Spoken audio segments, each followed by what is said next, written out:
Hello friends, hello. September the 21 eclipse day, and wow, what an energy that was today and still is. I guess it's the most uplifting and positive energy during a solar eclipse I have ever experienced. Yes, it was a difficult and dark day for many people too, who were saying goodbye to Charlie Kirk, who is intricately interwoven with the reality grid at this point in time. It's amazing how his chart interacts and links in with the two eclipse charts, the one from today and the one from 2 weeks ago on the 7th of September when we had a total lunar eclipse. Anyway, I just want to show you the frequency match here with the partial solar eclipse. Along the way I will show you how Charlie's chart fits in, but let's first start by just looking at the alignments of the day in themselves. So here we have the sun and the moon obscuring the sun. Actually, it was only in Antarctica where this solar eclipse was being seen. And it is a very young eclipse cycle we are dealing with here, which only began in 1917. So there's always something like 36 different eclipse cycles at work, each of them lasting 1300 centuries, producing an eclipse every 18 years. And interspersed every 13 years, lunar eclipse. So it's this Fibonacci numbers hidden in it, in itself, interesting. But what I want to say, this is a very new eclipse family which was born in 1917, and I just quickly give you a preview of this chart, of this initial one, which laid the foundation, and we then see how these two charts resonate, interact with each other, and you will see there's just amazing synchronicities on each level here too. But let's get back to the chart of the day. So we have the sun and the moon here in perfect opposition to Saturn, and Neptune and Earth here in the middle. So this is celebrating this Saturn-Neptune energy of pulling off the cloak of what it has been hidden in the dark. It's making things visible, bringing it into form, into recognition. Neptune, the one which is standing for all that deception and false beliefs and pretensions and whatnot. I mean, the whole propaganda machinery is really falling apart right now. Just look at all these highly educated people, even talk hosts, who fell into the trap of kind of parroting what the influencers on the public media, left-wing kind of stations, had been propagandizing. And they fell for it, and now they have to pay the price. And it's kind of on one level forgivable to fall prey. I mean, the whole population has been subject to MK Ultra techniques of mind programming, and that starts naturally early in school in the first grade, and then you slowly get saturated, and all the repetitions of the same voices, the same lies, hundreds and thousands of times you hear it, and it sinks in, and we are all taught to be obedient and learn all that information, store it into our brains, and to pass tests and so what and so on. So you get the basic picture, and that is all starting to break down now. Millions of people have already realized in the wake of this shooting that things are different than from what they have been told. So this funeral today was really a celebration of life and a renewal of the faith in a higher power. And this doesn't limit us to the Christian God. Yes, Charlie Kirk was a Christian, but nevertheless, it's all the different religions. They worship a higher power, and that is coming back to life, which kind of overrides all that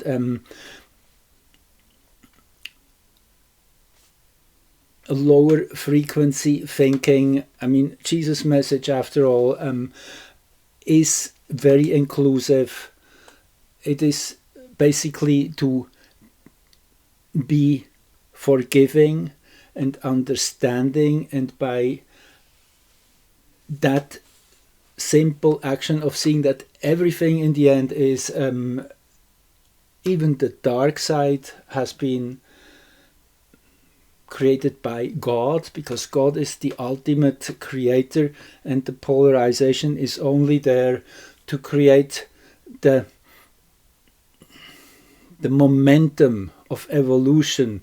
It is, if you have two different currents, a negative and a positive one, and it is in the end breaks down to that simple polarity being played out. So we have to forgive the dark side, not by forgiving it, letting it do its thing, but by just taking the charge out of the situation and allowing it to come to a healing. And I keep going back to this wonderful documentary I Am by Tom Shadyac, released in 2011. I will put the link underneath, who pretty much proved that the human condition is to support and to love one another through all different situations, regardless of faith, regardless of beliefs. When we are put into difficult situations, we will help one another. Like 9/11 was a perfect example. People were not asking each other, oh, are you a Christian or are you a Muslim? No, I don't save you because you're the wrong color, the wrong belief. That is that what is at the base of the human condition, that loving kindness. And what we see here on planet Earth is an interdimensional force, a parasite literally taking possessions, and naturally this works through the programming, and that is actually the real source of how it seeps in. And then people become these obedient slaves by just doing what is asked of them. And there is also some darker stuff there of, as I said, MK Ultra techniques and such, to split personalities, that the left hand doesn't know what the right hand is doing. Anyway, it's all things which in the end can be healed. We can expel these energies by not buying into them, not being for them nor against them, but by just observing and closing the holes. And one of the big holes is that inability to be in a place of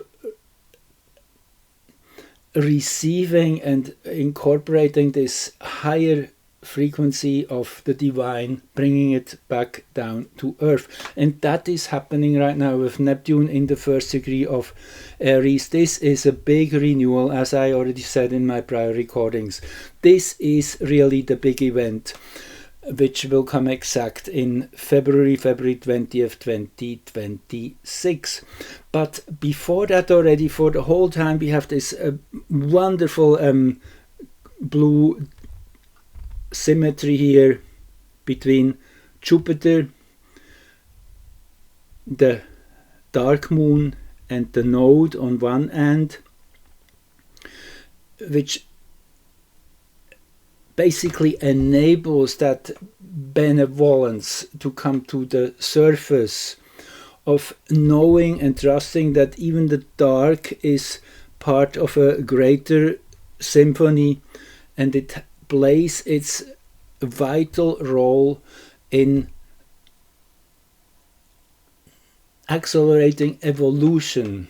It is like the fuel, if you want, and that is exactly also how it shows off in the Chinese trigram of fire. There is the two strong lines at the bottom and at the top bottom and at the top, and then the middle one is the dark line, the feminine line, which is the fuel, and it is in the I Ching very clearly the dark and the light, the feminine and the masculine. They are not to be judged, as Shakespeare says it very powerfully. There's no such thing as good and bad. It's only our thinking which makes it so. So this might be a little far-fetched for many people still who believe in punishment and revenge. However, these are exactly the things which we have to overcome as a race in order to evolve to a higher frequency band. And in doing this, in really going back to that big teaching of what Jesus brought to this earth, of loving your enemies, which does not mean you're giving in to them, but you're going to a higher place of recognition, and that alone brings immunity, and the dark frequencies cannot sustain in such an environment. That's basically what it is. And all these powerful alignments are pointing in that direction. So yes, we have here on one hand this one which really brings that principle to the forefront. On the other hand, we have the Uranus Sedna, which is shaking things from the deep and rattling, and that's now in Gemini. So it is the information which is breaking open in a way, and revealing lots of secrets and hidden truths.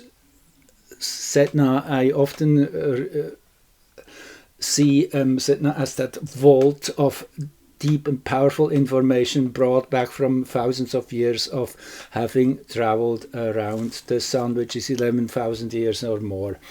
So this is a huge cycle with lots of wisdom integrated, and that all comes out into the surface. And on the other hand, we have Pluto here in the first degree of Aquarius, and this naturally in this symmetry with the eclipse. How more clearly could it show itself? And Saturn and Neptune on the other end here. It's all really a great symphony. It's a celestial conspiracy, as I wrote down here, and there's really no escape. We are going through this channel of transformation, and it will get ever more intense and fast, naturally, at first, till the breakthrough comes, which will probably be in the area of the new year. Actually, anyway, I don't want to go there right now, but this is a whole other story, how this shows up in the Declaration of Independence, and the midpoint, particularly between that base chart, that moment when this idea was born, this really high vibrational root was planted of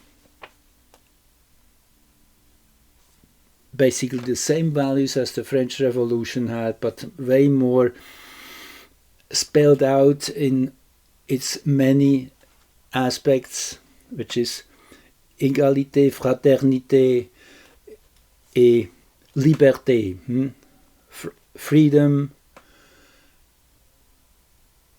brotherhood, and equality. So this is really the chart which was giving birth to a whole new idea of civilization, and this is a very powerful chart, and I keep seeing it activated, and I show you in what ways this time it is very particular. So let's first here look at the base chart of this eclipse family, and what stands out, we have also a Chiron Aries conjunction, like in our present chart. Here it is in the 26th degree of Aries, and here it is in the last degree of Pisces. And you know what? Our present solar eclipse has happened here in the opposition point. And then we also have a Saturn-Neptune conjunction here. Saturn at 3 degrees Leo, Mercury in the middle, and Neptune at 4 degrees Leo. So also this is already laid out in the root of this whole 1300-year eclipse family. And when you think 1917, that was the beginning of that revolutionary breaking open. That was actually the year of the Russian Revolution, as you probably know. So this is an energy which wants to break open and redefine and go to the root of what is true and what is not. That's what Chiron is all about, bringing out what really is the case, laying it out into the open, and through that healing it, Aries being the one who is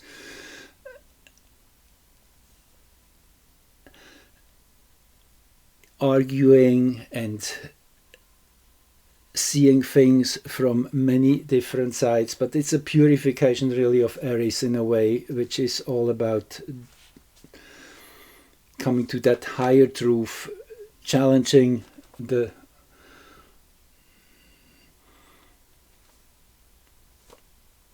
to bring the conflict into the open, kind of. And then, yes, the Saturn Neptune, as we already mentioned, making something invisible, giving it form. Here you see the overlay of the two charts. That's today's eclipse here. And on the other side, the Chiron Aries conjunction. And here is the alignment of Jupiter with Uranus and Sedna. That's also making it much louder, giving it a big voice, an amplification. And then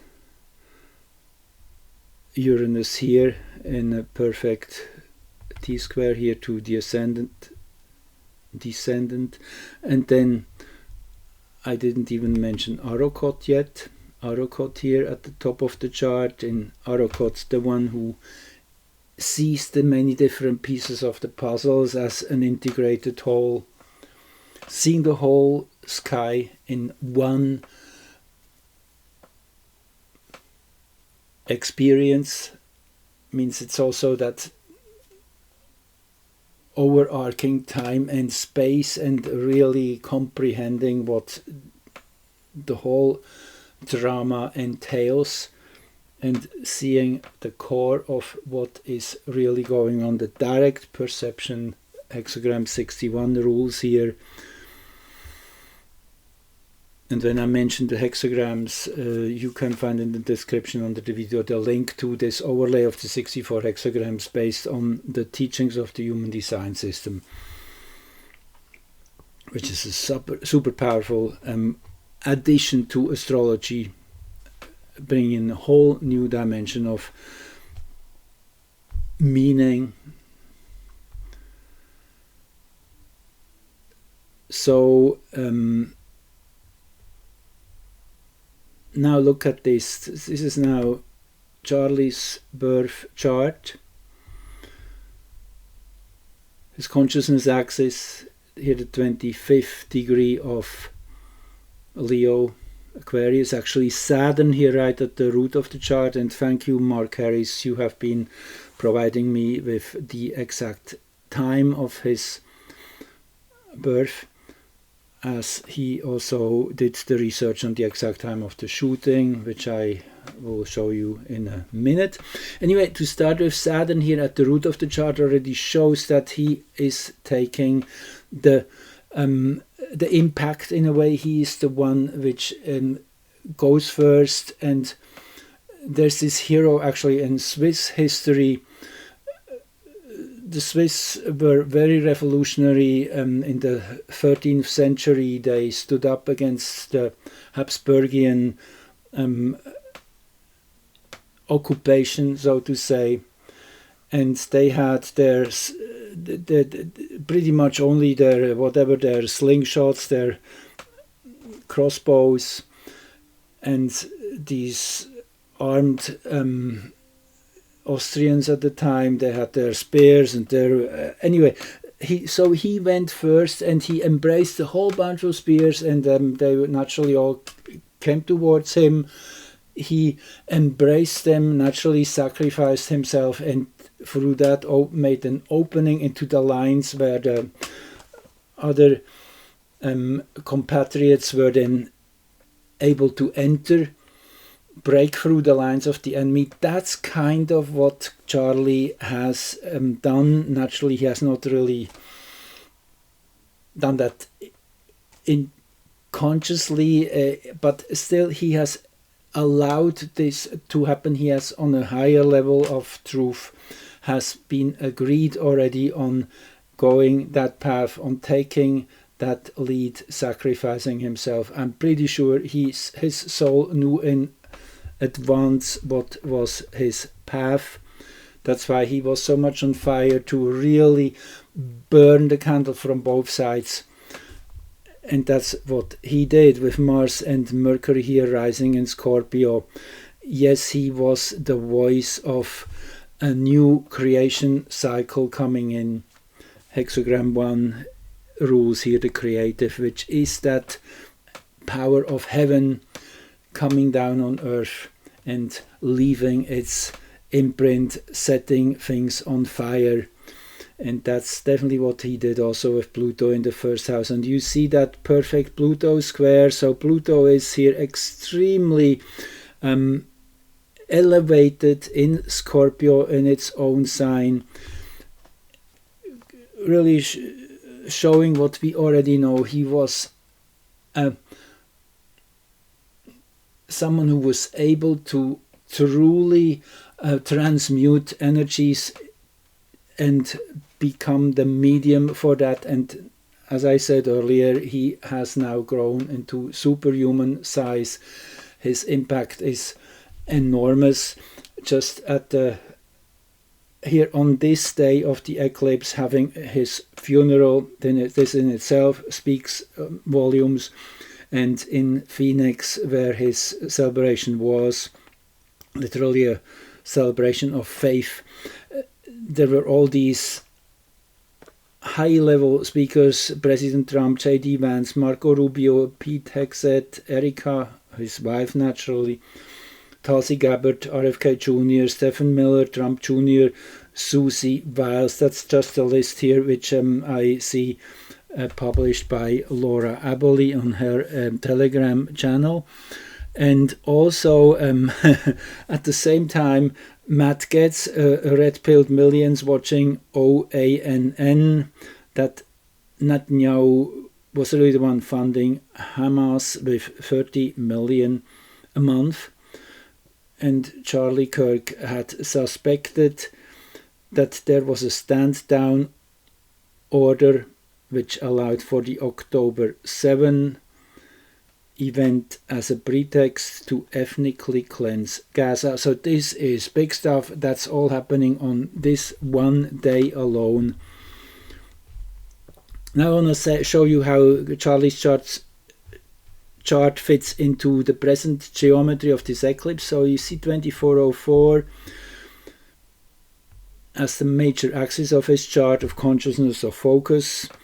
And if we go to the global chart once more, this is 2404 of the two other fixed signs. So this is a perfect T-square with Charlie's energy.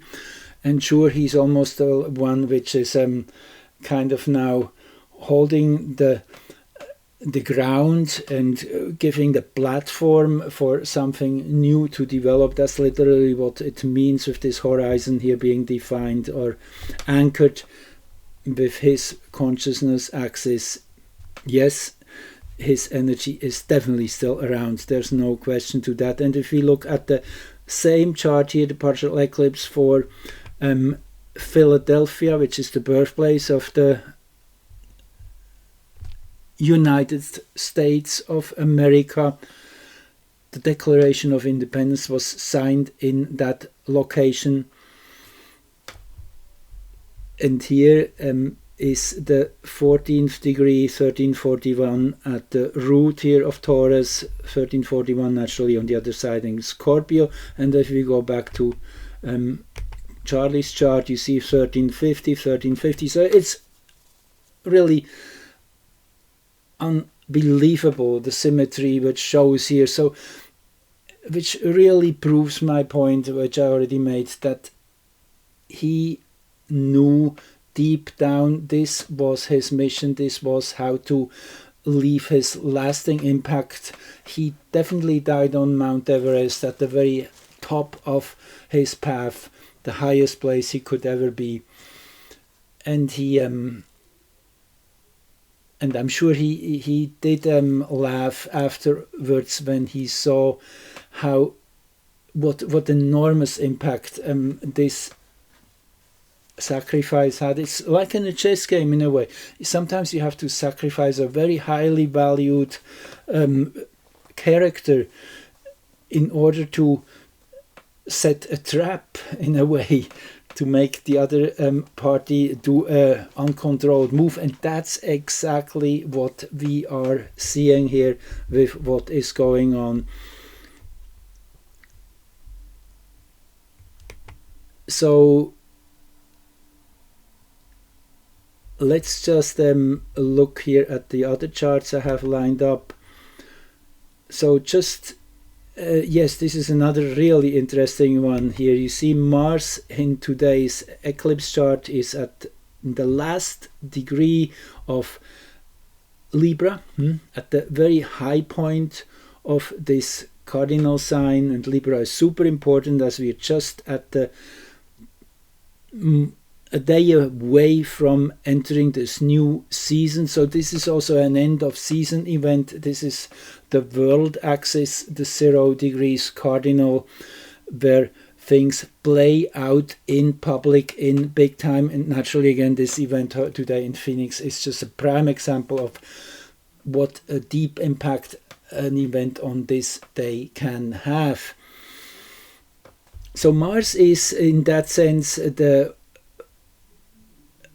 final station. In that sense, it's the planet of highest degree and is entering Scorpio just in a few hours. You see, this is actually the present position, 2953. So it is on its way out, and in that sense entering Scorpio within a few hours. And we have the axis of 22nd degree of Libra and Aries here, which will be activated strongly with this Mars entry. So Mars will come in its power. That's basically what it is. Mars in Libra for the last few weeks was kind of very diplomatic in many ways and setting up the stage, laying out the controversies, and just doing a really good job of advocating and of arguing in the right way. But Mars has not that much power in Libra. It is holding itself back, but when it enters Scorpio, then it gets into its element, and it will truly turn things upside down, inside out. This is a deeply transformational aspect. Mars in Scorpio also lining up the black moon, the dark moon, over the next few weeks. So this also naturally will play out on both sides of the polarity. Things will get way more intense. Just really expect that. It is the natural principle of balancing what is developing on one side. It's kind of, it has to grow simultaneously onto that point of culmination and of integration, which is still a little while away. We're, however, moving fast in that direction. Interesting that this 22nd degree of the cardinal signs here, if you go into the base chart, the Declaration of Independence, is this axis, which I have been in multiple occasions been saying, this is the really the awakening of the American population is in this opposition. It is the healing of all the divisions which have been imposed.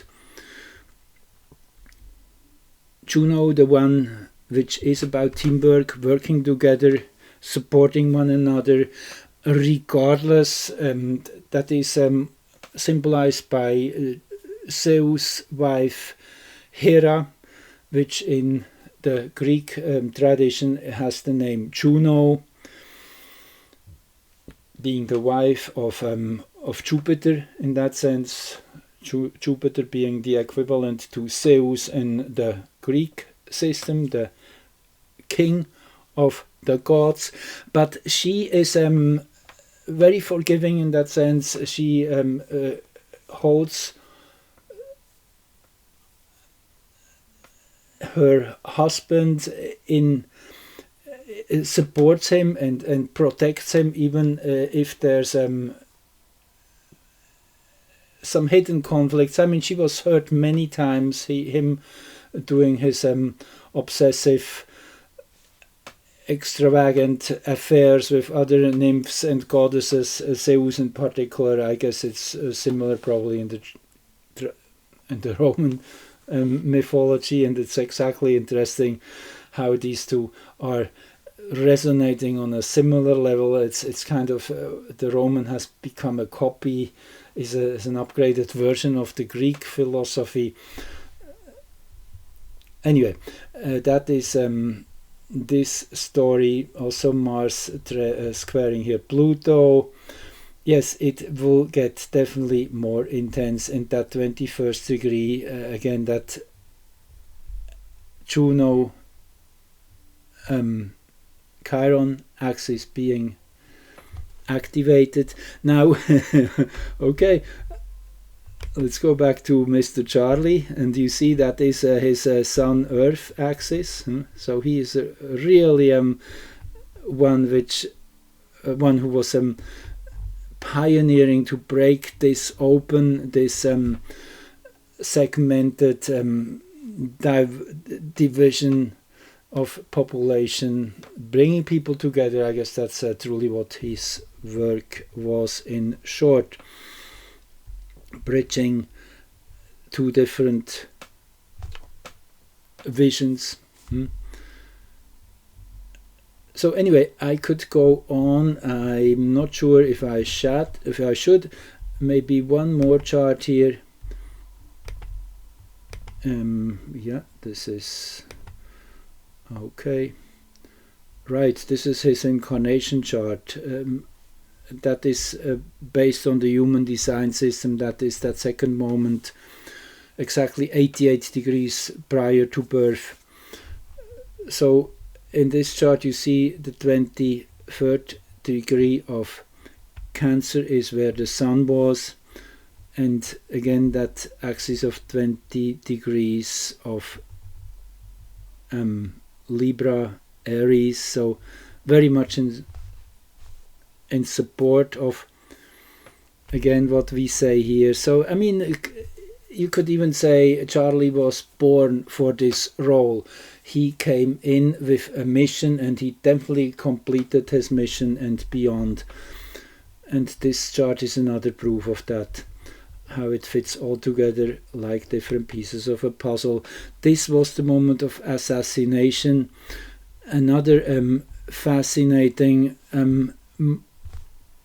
synchronicity, if you want. Yes, it is that this moment really sets something in motion, an avalanche of consciousness, of breaking to a higher dimension, breaking through the glass ceiling, as I often also say. Happened under a void, of course, moon. Interestingly enough, 9/11 also happened under a void, of course, moon, as so many of these events which leave confusion behind, because that's exactly what the moon running into the void means before it enters the new sign and has a clear direction towards the next exact aspect with another planet. That's the idea behind it. So also coming out of this conjunction with Chiron and Eris, which is naturally all beautifully expressed in the great controversies around what exactly happened, from which direction did that shot come, and so what. There's a trapdoor mentioned, people removing cameras. It's a whole bunch of things. The planted rifle, probably. I mean, it's all kind of not really fully adding up if you read between the lines. The natural Uranus here at the exact 7th house cusp. Yes, this was a shock. This was truly one of these exploits of Sedna energy.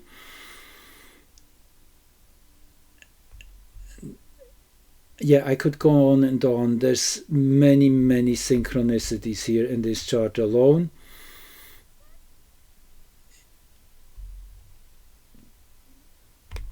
And this is the moment of assassination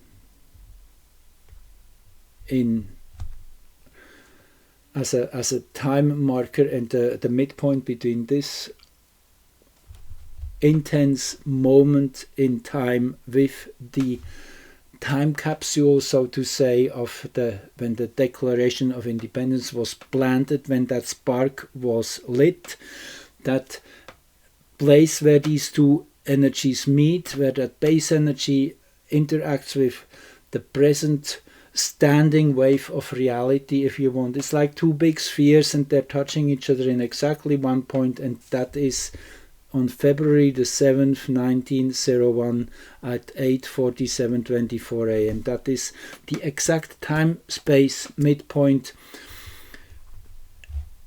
And this moon here at 0 degrees Libra is probably the most stunning position, again in that Earth world axis of changing the season, going the whole new direction. It's a 90-degree turn. That's what the cardinal points really are. A redirection of focus. Then this powerful configuration here of the sun with Pallas, which is the recognition of patterns. Hygeia, health, well-being, which is the serendipity behind the extreme manifestation, if you want. And then we have here also Mercury in the very last degree of Aquarius, which is the science, which of observation, of measuring, of exact taking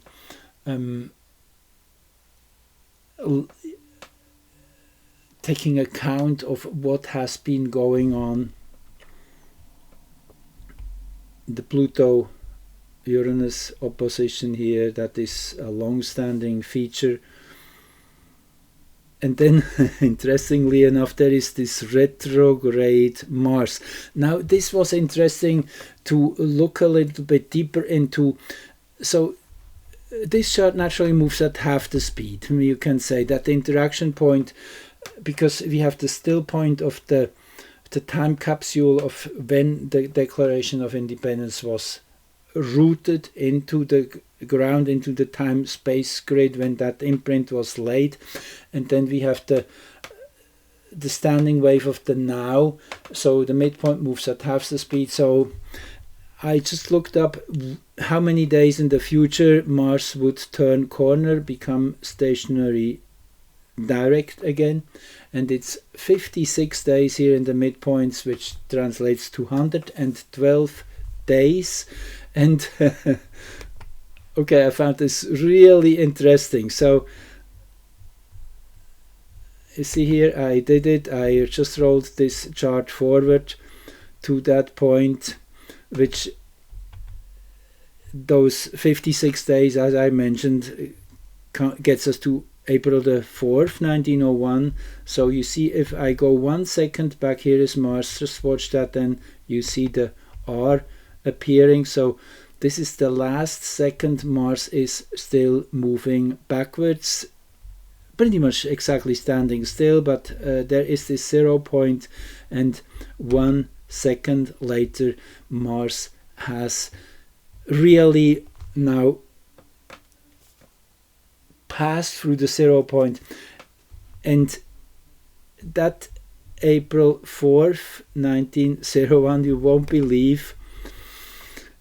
Okay, so I did the midpoint between the New Year 2026, January the 1st, 0 hours in Philadelphia, and did the midpoint with this base chart, the Declaration of Independence, and you get April the 4th, 1901, 1:37 p.m. And if you look at what we got here, once more,